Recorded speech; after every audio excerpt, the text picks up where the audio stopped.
Hey everybody, Mr. Animus here. Don't be scared that you can hear my voice but you can't see me. For a very special video, I'm going to show you images of my hometown and where I grew up. And by the end of this video, I promise I won't make any comments about this town in a pissy way. Good old Bi-Lo supermarket. After being demanded to cut grass on weekends by our pansy-ass father despite the fact that we were only 6 to 8 years old, our reward would be to go to this supermarket and get some of the most amazing hot dogs we've ever had. But then it all went to shit when they decided that they wanted to change the sign. Yeah, you see the sign, kids?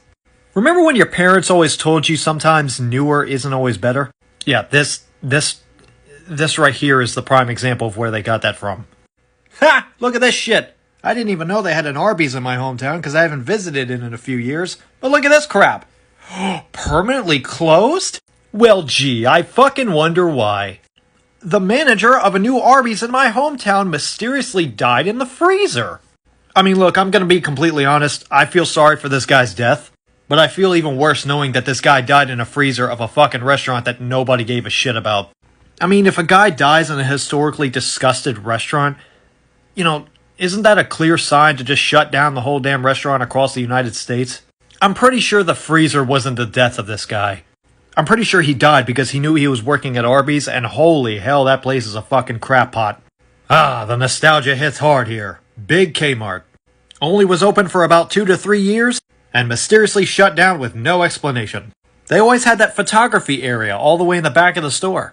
You know, the photography area in the big Kmart with a super creepy photographer who claims he works for Olan Mills. But when Kmart shut down, so too did Olan Mills, and suddenly their corporation mysteriously vanished.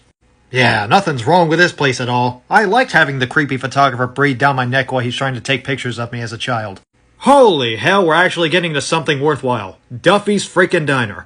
Duffy's Diner had an outstanding 50s vibes going for it. And I'll tell you what, their burgers and fries were amazing, but oh my god, you'd be sitting on the toilet for hours. Doesn't matter if you were taking explosive diarrhea. You'd still be telling yourself, even after you ate all that food, it was worth it. Because it really was. Haha, something also great. Main Street. You may or may not know this, but Tommy Lee Jones was actually the lead in a movie that was shot in this town. It was called Into the Electric Mist, and he was accompanied by John Goodman. Look at that. Dodson Elementary, grades pre-K through 6th.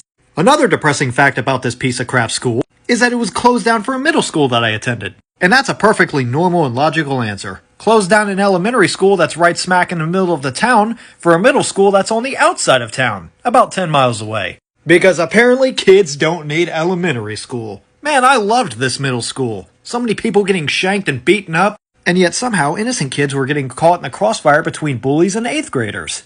And to the faculty at that school, thank you for saying you would solve all the problems yet never showed any interest in the first place. We're glad you're still employed yet somehow not helping students with the things they need. You know what? I take it back. I'm not showing you around my town. I'm basically trying to warn you to stay away from a future war zone. But if you find yourself unlucky enough to be in this town, get the hell out. So to all of us that got out of that town that used to live there, we'd like to say goodbye, New Iberia. Nothing says I'm happier than living in a town full of a bunch of dickbags. Bye, everybody.